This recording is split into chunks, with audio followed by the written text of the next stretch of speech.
બધાને. આજે 23/9 છે. સવારનો ચા નાસ્તો પતી ગયો છે અને મોહન પણ જતો રહ્યો. મોહન કામે જતો રહ્યો અને સાહેબે બહાર ગયા છે. કામ હજુ ઘરનું બધું બાકી છે. ધીરે ધીરે બધું કામ કરું. દીવાબત્તી બધું કરી દીધું છે. ચા નાસ્તો પણ પતી ગયો છે અને સવારમાં તો હવે થોડી વાર આરામ કરું. થાક લાગ્યો છે સવારમાં, તે પછી થોડી વાર રહી પછી કામ કરું. કચરો મૂકી દીધો છે. હવે કચરાવાળા ભાઈ આવતા હોય એવું લાગે છે. કચરો મૂકી દીધો છે. કચરાવાળા ભાઈ આવતા લાગે છે. આપણો કચરો લઈ જશે. ચલો, હું ઘરમાં કચરાને વાળું છું અને સાહેબ આવી ગયા છે. બોલો સાહેબ, જય શ્રી કૃષ્ણ. જય શ્રી કૃષ્ણ. Good morning. હું સવારે 5 વાગે ઉઠી નહીં ધોઈ તૈયાર થઈ, ચા પી અને બધા ગ્રાહકોના માલના ઓર્ડરો આવી ગયા હતા વોટ્સઅપ પર, એ આપીને ફ્રી થઈ અને બેઠો છું. હવે એક ગ્રાહકનો ઓર્ડર રિલાયન્સ ચોકડીનો બાકી છે, એ આપવા જઈ રહ્યો છું. ચા નાસ્તો કર્યો? ચા નાસ્તો પણ કરી લીધો. નાવા ધોવાનું બધું જ નિત્યક્રમ કમ્પ્લીટ પતાવી અને શાંતિથી સોફા પર હું બેસી રહ્યો છું. રોડનું કામ ચાલુ છે. ઘર આગળ રોડ તોડાઈ જાય છે અને રોડનું કામ ચાલુ છે. સીધી આવી ગયા, રોડ તોડાઈ ગયો છે.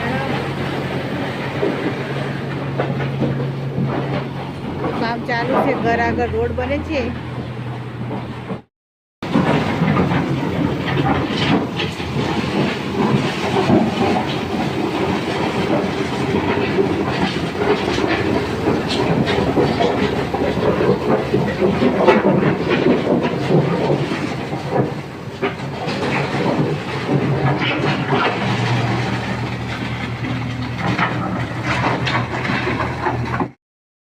વાગી ગયા છે.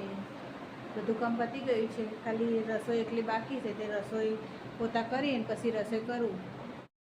સાહેબની તબિયત થોડી ખરાબ છે ગરમીના કારણે. તેને ખાવું નથી, એટલે મને કહે મારા માટે ખીચું બનાવી દે. એટલે એમના માટે ખીચું બનાવું છું.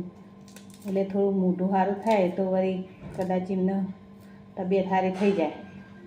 એટલે ખીચું બનાવવાની તૈયારી કરી રહીશું. બધું મરચાં ખોડી અને પછી ખીચું બનાવું. તબિયત છે સાહેબ તમારી હવે? આજે મારી તબિયત નરમ છે, શક્તિ જેવું લાગે છે, એટલે આરામ કરશું. ગરમીના લીધે થોડું એવું થાય. ગરમીના કારણે એટલે ખાવું નહીં તમારે? ખાવામાં જે બનાવ્યું હોય ખાઈ લઈશું, ખીચું ખાઈ લઈશું. તબિયત છે સાહેબ તમારી હવે? આજે મારી તબિયત નરમ છે, શક્તિ જેવું લાગે છે, એટલે આરામ કરશું. ગરમીના લીધે થોડું એવું થાય. ગરમીના કારણે એટલે ખાવું નહીં તમારે? ખાવામાં જે બનાવ્યું હોય ખાઈ લઈશું, ખીચું ખાઈ લઈશું. સાહેબ માટે ખીચું તૈયાર થઈ ગયું છે. જો ખીચું બનાવ્યું છે. સાહેબની તબિયત થોડી નરમ છે એટલે બીજું કંઈ ખાવું નહોતું, એટલે એમના માટે ખીચું બનાવ્યું છે. સાહેબ ખાવા બેસી ગયા છે. એમને ખીચું બનાવ્યું છે. કાલના લાડવા છે, શાક છે, વઘારેલો રોટલો છે. એમની થોડી તબિયત નરમ છે એટલે બીજું કંઈ ખાવું નથી, એટલે આજે ખીચું જ ખાવાના છે. માગવાવાળા આવ્યા છે, તેને આ બધું પડ્યું છે તે આપી દઈએ, એટલે ગરમ ગરમ એ પણ ખાઈ લો બિચારા. એ સ્ટેન્ડ 2 દિવસથી બહાર તડકો હતું, મહેમાન આવ્યા હતા એટલે બહાર મૂક્યું હતું. ચાલો હવે એને ઘરમાં લઈ લઈએ, કારણ કે તડકો તપીને ખરાબ થઈ જાય. એના કરતાં ઘરમાં લઈ લઈએ.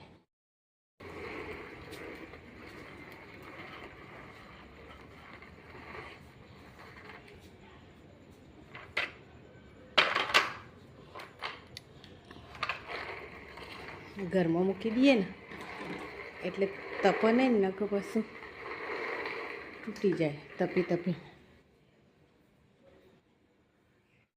જો ચાલુ છે આખો દિવસ ગયો તો રોડનું કામ તો ચાલુ જ રહેશે.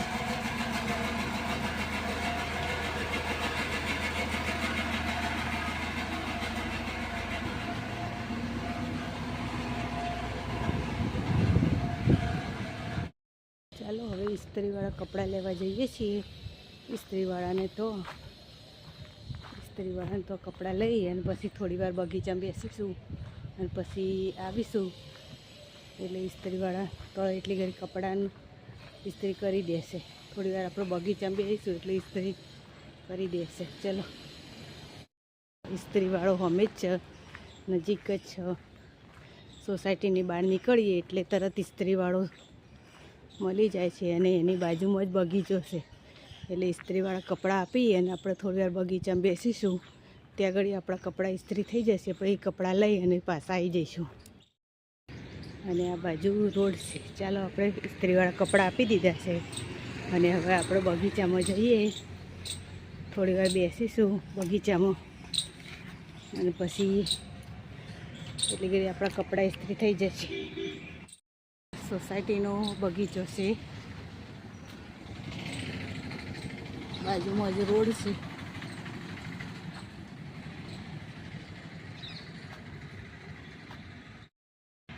બગીચામાં હિંચકા ને એવું પણ છે, બધું છે. જો હિંચકા ને એવું પણ છે, કસરત કરવાનું પણ છે.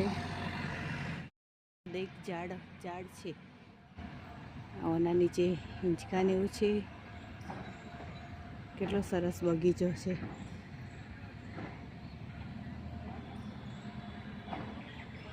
ઉનાળામાં તો બહુ જ કેરીઓ આવે છે આ આંબા પર. આ અમારી સોસાયટીનો બગીચો છે. જો અહીંયા બધા બેસવાનું, એ બધા સાંજ પડે એટલે બેસી બધા બૈરા અને આદમીને બધા સવાર સાંજ બે ટાઈમ. હવે બગીચામાંથી ઘરે જઈએ. ઇસ્ત્રીવાળા કપડાં લઈને અમે બગીચામાંથી લીમડો લઈ લીધો અને ઇસ્ત્રીવાળા કપડાં લઈ અને હવે ઘરે જઈએ. ઘરે જઈને રસોઈનું કરવાનું બાકી છે. થોડી વાર બેસીશું પછી રસોઈ કરીશું. જો અમારી સોસાયટીમાં તો બરાબરનું ખોદવાનું કામ ચાલુ છે. જવા એવી જગ્યા નહીં રહી, બધું ખોદી એ કરીશું. તો હજુ તો કામ ને એવું ચાલુ છે બધું સોસાયટીનું. કંઈક નળ નંખાય છે ને એવું બધું કામ ચાલુ છે. હવે શું કરવાનું છે તો ખબર નહીં. હવે ખાડા કરી દીધા છે, બધું કામ ચાલુ છે.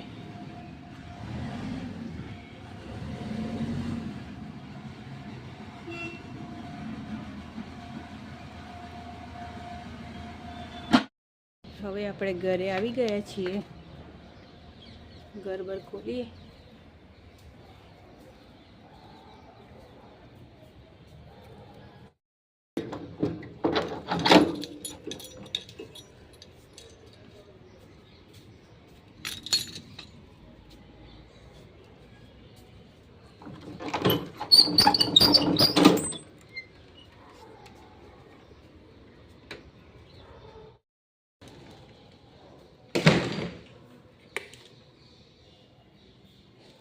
લીમડો લઈને આવ્યા છીએ. કપડાવાળા ઇસ્ત્રીવાળા કપડાં પણ લઈને આવ્યા, લીમડો લઈને આવ્યા. પેલા મોહનને આવી ગયા છે. એ દક્ષુ વહેલા આવીને બેસી ગયો. મોહન હવે આવે છે. હવે આવ્યા? થાક લાગ્યો? ચાલો હાથ પગ ધોઈ દો ને પછી બે આરામ કરો. બે હો, થાક લાગ્યો બેટા. રાતનું ખાવાનું બધું પતી ગયું છે. કામ પણ કરી લીધું. રાતનું ખાવાનું પતી ગયું. બધા ઊંઘવાઈ જતા રહ્યા. મારો વિડીયો ગમ્યો હોય તો લાઈક કરો, શેર કરો અને સબસ્ક્રાઈબ કરો. ચાલો બધાને ગુડ નાઇટ. જય શ્રી કૃષ્ણ.